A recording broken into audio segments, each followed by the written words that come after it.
Homecoming by Cynthia Voigt. Part 2, Chapter 1. The motor rumbled like hunger in the belly of the bus. The fumes that floated in through the open windows were swollen with heat. They were on their way again. Dicey leaned back in her seat and tried to make herself relax. They had until evening, when Cousin Eunice got home, unless the Camps wondered why all the Tillermans were absent and called Cousin Eunice at work. She didn't think that was likely. James leaned towards Dicey. They were the only people sitting in the back of the bus. Nobody would hear them over the sound of the motor. It's like a prison break, isn't it? Dicey knew what he meant. Even so, that's not fair, she said. Cousin Eunice wasn't a jailer. James shrugged. What do you think? He asked out of the corner of his mouth. I think if we can get to New York without being caught, we'll be home free. Home, Dicey thought. She remembered the inscription on the tombstone. Home is the sailor, home is the hunter. Until she died, Dicey wouldn't expect any place to be home.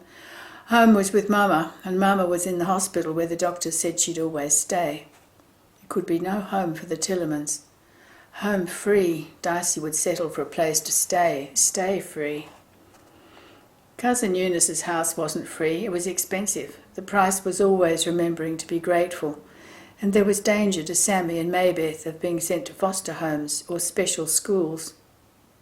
Danger to Dicey and James of forgetting and saying what they thought before wondering if it would sound ungrateful.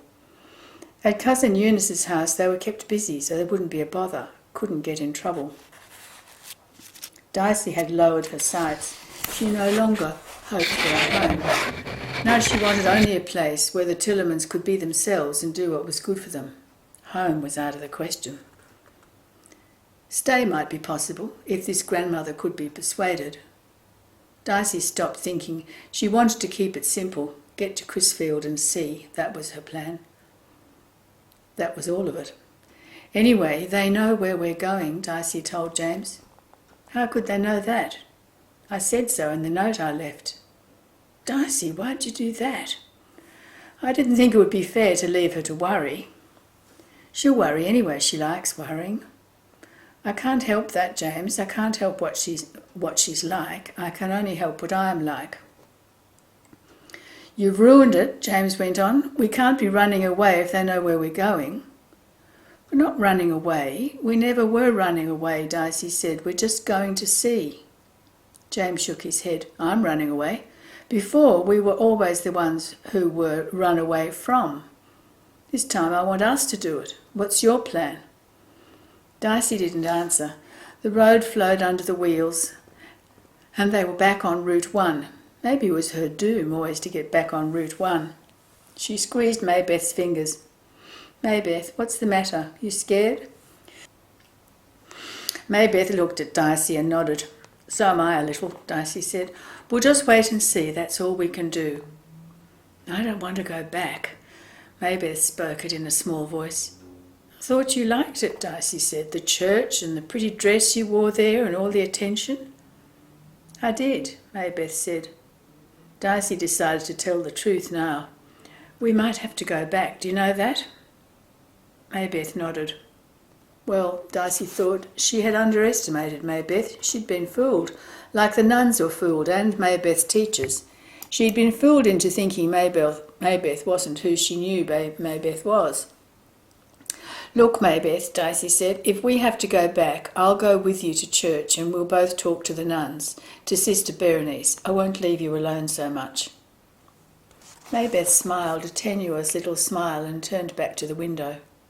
Smog made the air seem thick like light, yellowed fog. In the heavy traffic, the bus stopped and started. Buildings soared up higher than Dicey could see out the window. She twisted her head down to see their tops. The bus turned onto a new street and headed east. Dicey felt as if they were in a maze and would never make their way out. Cars honked, lights changed. They travelled down a narrow channel over which other roads crossed on high bridges. All the traffic, all the people, the tall buildings. Dicey felt scared and exhilarated. There was so much life, all here in one place, teeming, whirling about her. more than at the crowded summer beaches in Provincetown. It was like a pot of vegetable soup boiling on a stove, everything moving. A restlessness and excitement came into Dicey with the air she breathed. Anything can happen, she thought. At last the bus turned off into a huge warehouse. It followed a ramp, up and around, then fitted itself into a slot before a wall of glass doors. It became one of a row of buses. The Tillermans stood up. Dicey led them to the front of the bus and down the steps, one after another, onto the sidewalk before the doors. Everyone was hurrying. Everyone acted as he or she or they knew exactly where to go. "What now?" asked James. "An information booth," she answered briskly, "then bathrooms and maybe something to eat." They entered a huge hollow hall lined with benches and ticket windows. Emptiness hung high over their heads, although the room was crowded with people. The information booth was in the centre of this hall. Dicey stationed her family by a water fountain and went up to stand in line. When her turn finally came, she couldn't think straight. The girl behind the glass window spoke without looking at Dicey. "Next, little boy." Dicey gulped. "When's the next bus to Wilmington, Delaware?" Without speaking, the girl handed her a schedule. "Where are the bathrooms?" Dicey asked. "Lower level, on the street side." "Where can I buy a ticket?" "Upper level, any window with a yellow or green light." Dicey fled, dragging her suitcase. "She thought I was a boy," she said to James. "So did Louie and Eddie," he answered. Dicey put the suitcase down and opened the schedule. They had 40 minutes to wait. She'd play it safe. "Okay, listen, James, take this money," she gave him a $10 bill, "and get 2 tickets for Wilmington, that ticket window over there with the green light." "Why not 4? "Just in case," Dicey answered. 2 and 2 is not the same as 4. James looked at her. "Not in this case," Dicey said. "In this case, it is, but it isn't." "You can say so," James said, "and I'll do it. And I see what you mean, but you're wrong. 2 and 2 is always 4. When they had all 4 tickets, Dicey started walking along the concourse. She found the escalators leading down. "Now we go to the bathroom." The women's room could have held Cousin Eunice's house in it and had room to spare. Lines of women waited before each closed door, old, young, medium, some alone, some with friends, some with children, one with a tiny baby that rode in a pouch on her chest. The air smelled of perfume and cleanser. Maybeth and Dicey entered the cubicle together because Maybeth didn't want to go in alone. Dicey protested. "But you're 9. Maybeth just shook her head. They took turns, Maybeth first. Dicey set the suitcase on the floor and opened it. She took out shorts and a T-shirt for Maybeth and her shoebox of money. She put $20 more in her pocket. As they left the room, they tossed Maybeth's rolled-up dress into the trash. When they emerged from the women's room, Dicey could not see James and Sammy. People hurried past, some carrying suitcases, some shopping bags, some just purses or newspapers. Could get lost here in this crowded station. You could get swept away or grabbed by somebody. "Maybeth, if we get separated..." Maybeth caught Dicey's free hand. "Just in case," Dicey said. "We'll meet back by that information booth I went to first. Remember it?" James and Sammy joined them. They had a hot dog apiece, standing up at a counter, and a glass of orange drink. Dicey looked at a clock. Only 10 minutes until the bus left.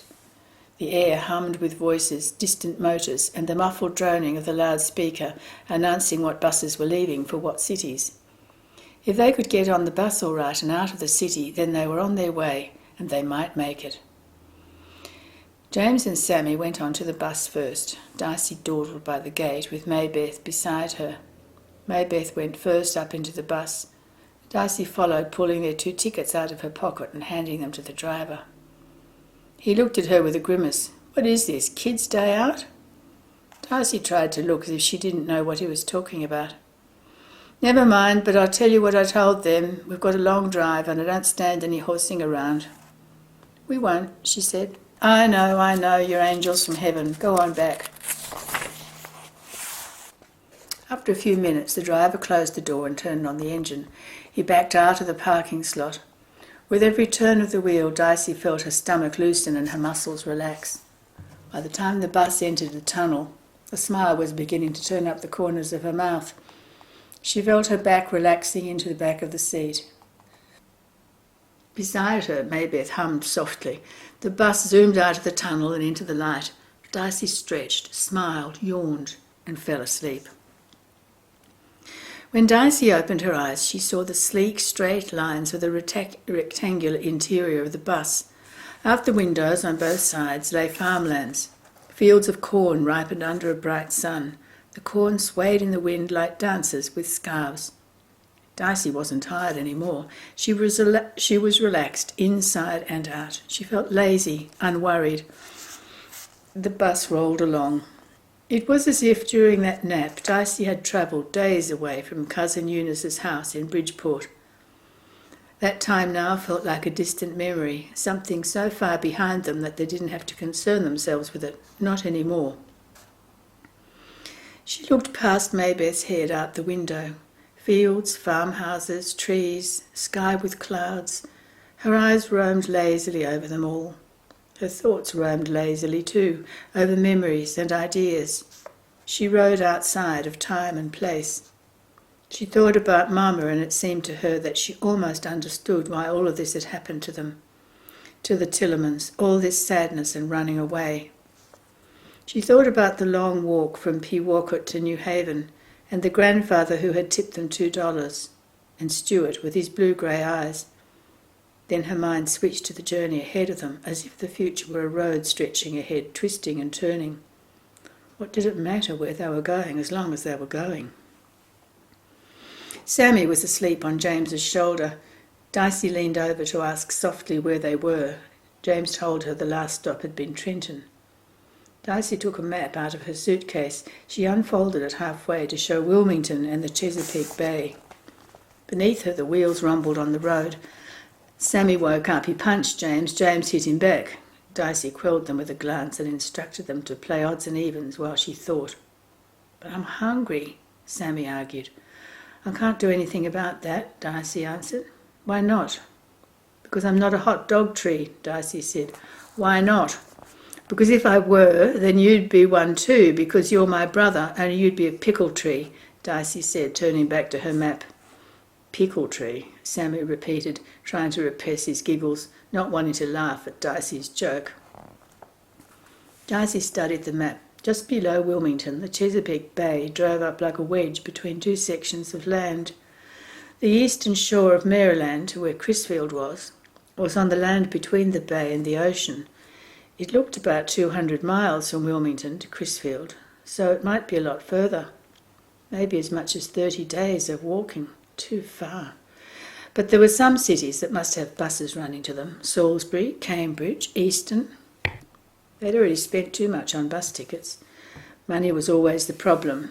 Darcy wanted to have money left over so they could get back to Bridgeport if they had to. She figured they'd have to walk part of the way anyway, and she wanted to have some tools for camping. A jackknife, one with a can over on it, a pan of some kind, ponchos for when it rained. She let her mind wander on briefly to other things, to a backpack and bedrolls, to a portable stove. No, that would be silly, but fishing line and hooks would be useful. There was a lot of water around, so there must be fishing. They had another choice. They could go down the western shore to Baltimore or Annapolis. It would have to be Annapolis because that was near the only bridge over the bay. That would leave them about half of the distance to Crisfield still to cover, maybe 2 weeks of walking.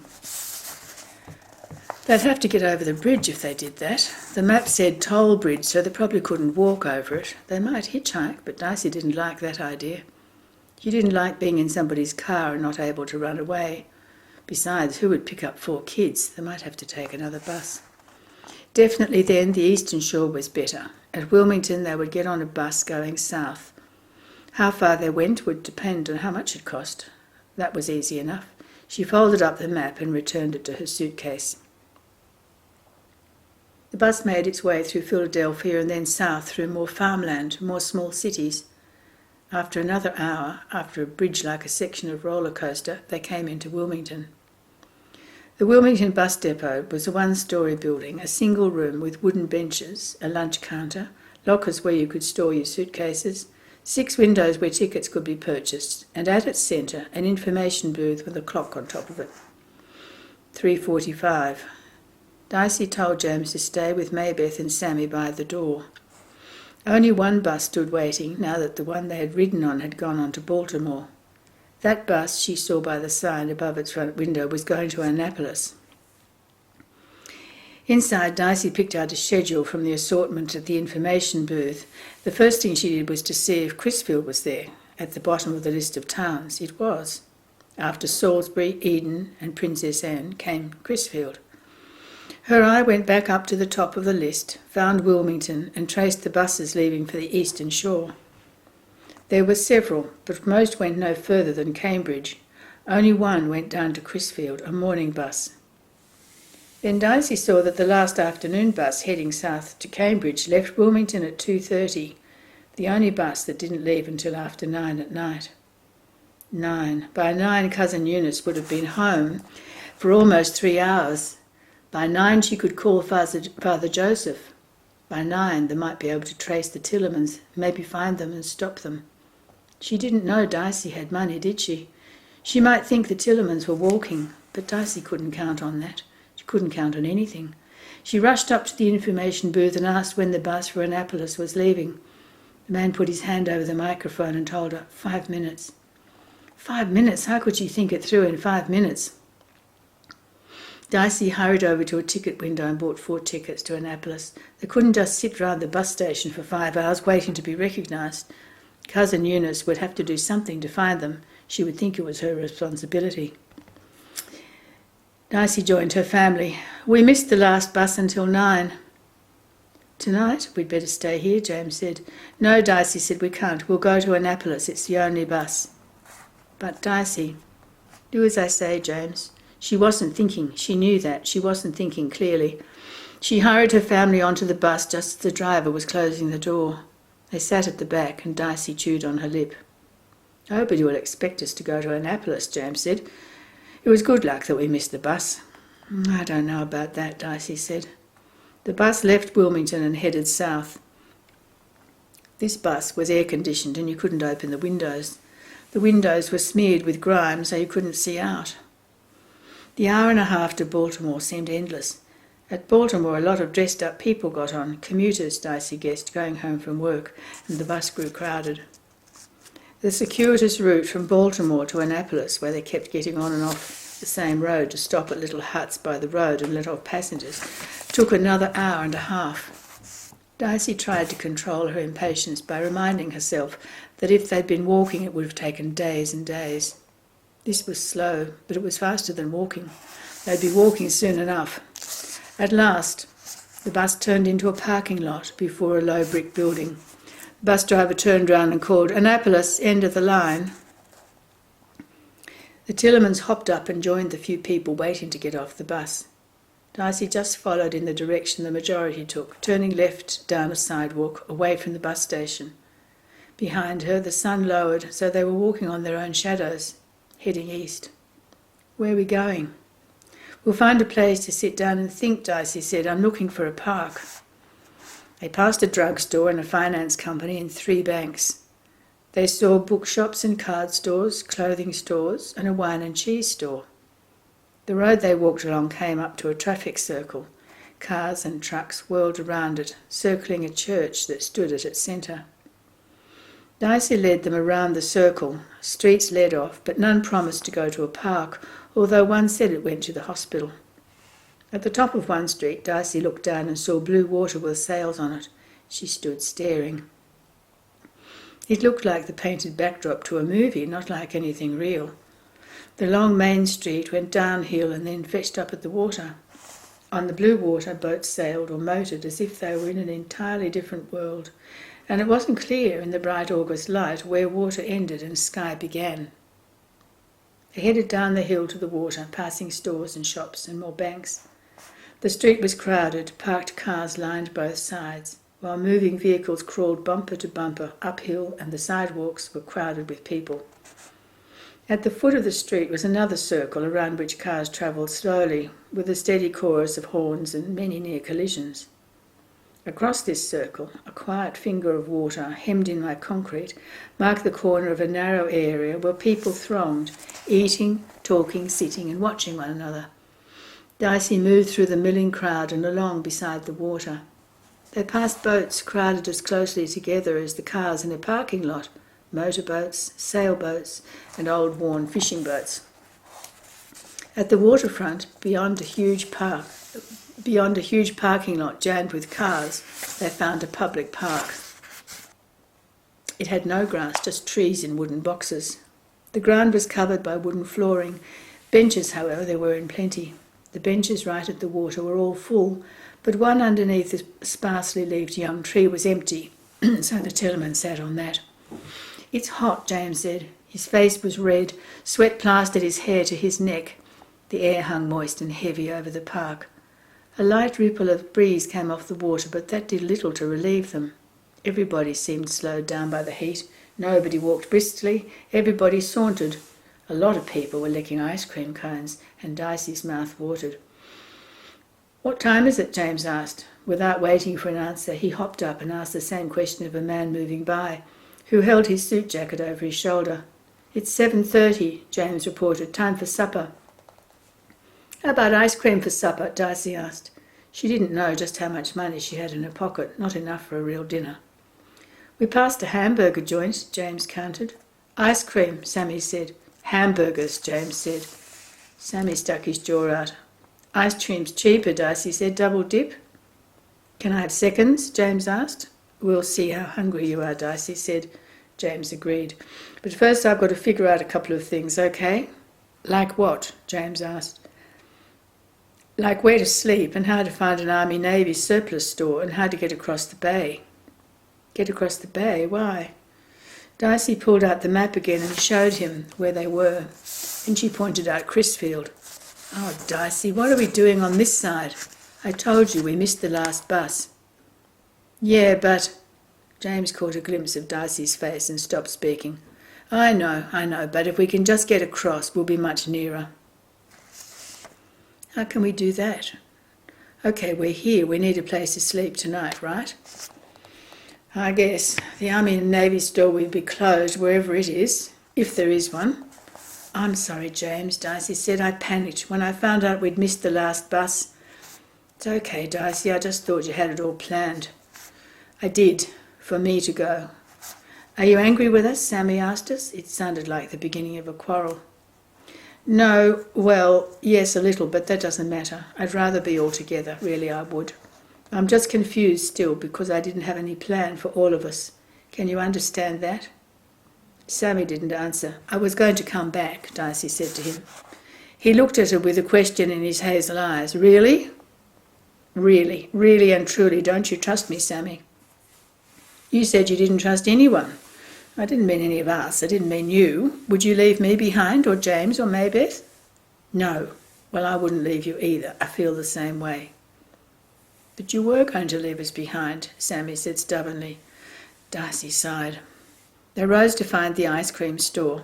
James got a double-dip chocolate nut cone, explaining that nuts and chocolate were both rich and filling. Dicey got a scoop of chocolate and a scoop of butter almond. She noticed a pile of maps of Annapolis on the countertop and took one. Maybeth wanted pink sherbet and green, but Dicey told her to get real ice cream because of the milk. She chose 2 scoops of strawberry. Sammy asked for strawberry ripple ice cream topped with peanut butter ice cream. "Ugh," Dicey said, listening to his order, and he grinned at her. They sat at a small table to eat. The ice cream tasted rich and smooth and cold. You could tell it was made from real cream. It was that rich. Dicey studied her map while her tongue made valleys in the ice cream and then smoothed them out. The cone was crunchy and sweet. "There's a college," Dicey said. "Let's try that, okay?" James had a single dip cone for seconds, another scoop of chocolate nut. They walked out and onto the crowded sidewalk. What were all these people doing? It was like a carnival. The college lay in summer twilight, set back from the road by a long sloping lawn. It was brick and very old. Everything looked old about it, old and tended. The smooth brick sidewalks, the many-paned windows, the little dome on top of the main building. It had trees, huge tall trees, with branches too high for climbing, all about on its lawn. There were plenty of people. Students lay scattered about reading. Watchmen wandered around on the brick paths. Families were eating picnic suppers. Children ran everywhere. The Tillerman stood on the sidewalk, separated by a briar hedge from this scene. No good, Dicey said, too many people. She did not move on, however. It looked so quiet and solid. The air over it was lavender in the evening light and mysterious. She didn't know what she wished. Resolutely she turned away. Her map only showed something called the Historic District. They had walked through some of it, all the houses crowded up onto the sidewalk, close to one another. Dicey moved on. The suitcase weighed heavy on her shoulder and banged against her legs. The map showed the Naval Academy in one direction, closed in by a wall that ran all round it. She turned the other way and led them back towards the first circle they had seen. She chose the road leading to the hospital, and they walked on past that large building. The houses were bigger here and had front lawns, a residential area, a rich residential area. She walked on. They saw one vacant lot that had no cover to conceal them from the surrounding houses. She walked on. The air grew darker, grey-violet now. The heat did not abate. Sweat ran down her back. She walked on. On her left she saw a long narrow stretch of grass in the middle of a kind of courtyard of houses. On both sides of the stretch ran roads, and houses stood facing one another across the grass. At the end of this stretch, with all its many windows dark, stood a house larger than any other on the street. Dicey headed north towards it. They walked down the middle of the grass. There was one broad clump of bushes the little kids could hide in if it came to that. When they stood before the large house, Dicey noticed oddly shaped piles. Old radiators that had been dropped here, and pipes and slate shingles from the roof, and even a bathroom sink. They were piled up right by the front porch. "Let's go around the back," she said quietly. "I think it's empty. Looks like somebody's fixing it up. If anybody calls out, don't run. Tell them we're looking for Prince George Street. Tell them we're lost. Don't look guilty." Their feet silent on the unmown grass, they stepped around the side of the house. A silver pool of water glimmered at the end of the long lawn. The back of the house was as dark as the front, and Dicey breathed easy. She put a suitcase beside one of the overgrown bushes that grew by the screened porch, and they all walked down to the water. A long-fingered willow swept the top of the grass at the water's edge. Two towering pines stood silent guard. On the silver pool, which was part of a river, some sailboats floated. There was a bulkhead at the end of the lawn made out of railroad ties. They sat on that and dangled their feet over the water. Dicey's stomach had butterflies of excitement in it. "Remember that first house?" she asked James. "Yeah, think it's empty?" "I think so. Let's risk it." No other houses were visible, although patches of light from windows showed through high hedges or trees. It was a private lawn. "No fires," Dicey said. A sailboat, its sails down, motored up the river. It made little waves that streaked the silver with black and lapped gently against the bulkheading. Dicey turned to look at the house behind her. Its windows were comfortingly blank. "We'll have to be quiet and get out early," she said. Her family watched out over the water with dream-dazed eyes. They nodded. The river was narrow enough to swim easily. Across it, houses looked back at them. Dicey smiled. Sammy drummed at the wood with his heels quietly. James lay back and looked at the sky. Maybeth hummed, a tune Dicey half recognised. "What song's that?" she asked. "Stuart's song," Maybeth said. "Oft I sing for my friends," she sang softly. "Remember?" Dicey shook her head. "We can't sing, but I sure feel like it," she said. "I don't really know why." "Yes, you do," James said, but said no more. He was watching the first stars emerge in the grey sky. And Dicey did. They had money and a good place to sleep. She had a map. They were together, alone again, themselves again. The night air was warm, and the willow whispered behind her, and the water whispered before her. "Okay," she said, rousing herself. "Let's go up and get to sleep."